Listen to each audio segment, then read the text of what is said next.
And finally, we're on to step 10 of the 10 steps to getting you the highest possible price: escrow and closing. The escrow and contingency period is where the buyers conduct inspections and review all the documentation regarding the home. Insurance claims, if any, come up. Past reports are presented. Title searches and reports are done, along with Homeowners Association documentation review, if your property has an HOA. And the biggest hurdle of all comes now, the physical inspection.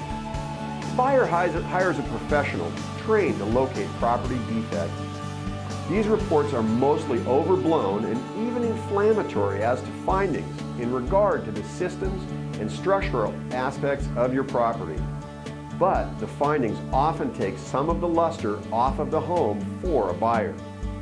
The inspector has told them that the home they love is not as wonderful as they had thought. Working through this process can be a minefield.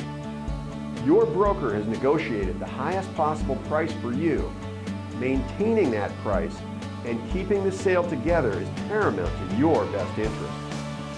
To maintain your position, your broker must be prepared to diffuse or soften the findings of the inspector and work to reach a midpoint between the buyer's requests and what might be reasonable in the way of work or credit.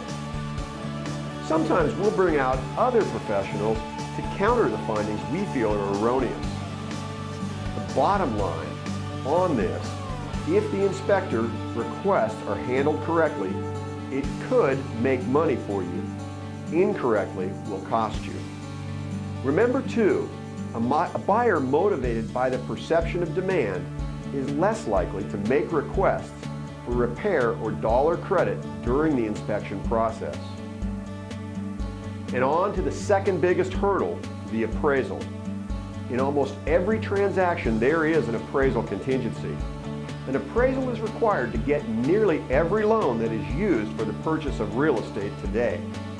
There are a few cases where an appraiser is not a must, but in most cases your sale will be subject to the price opinion rendered by an appraiser.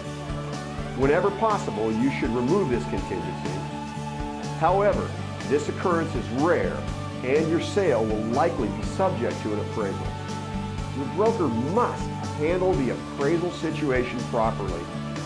Most appraisers today have a lockbox key for access.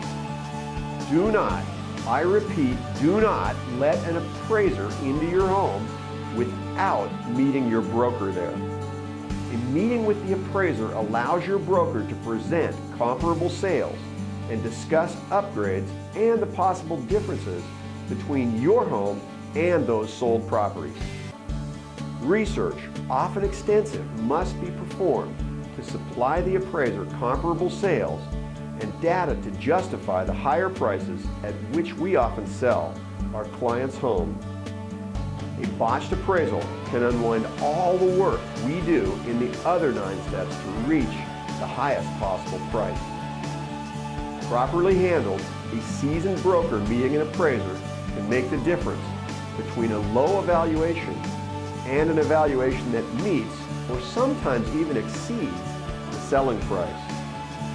And another must in the escrow process, do not allow a buyer to complete their inspection and then order an appraisal.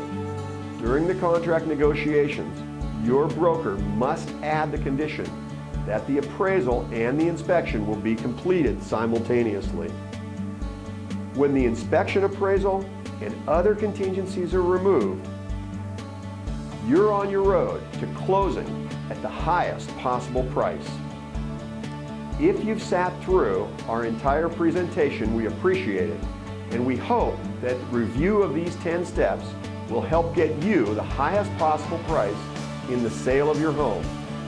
You will be interviewing brokers, and we would appreciate the opportunity to sit with you and show you how we'll get you the highest possible price.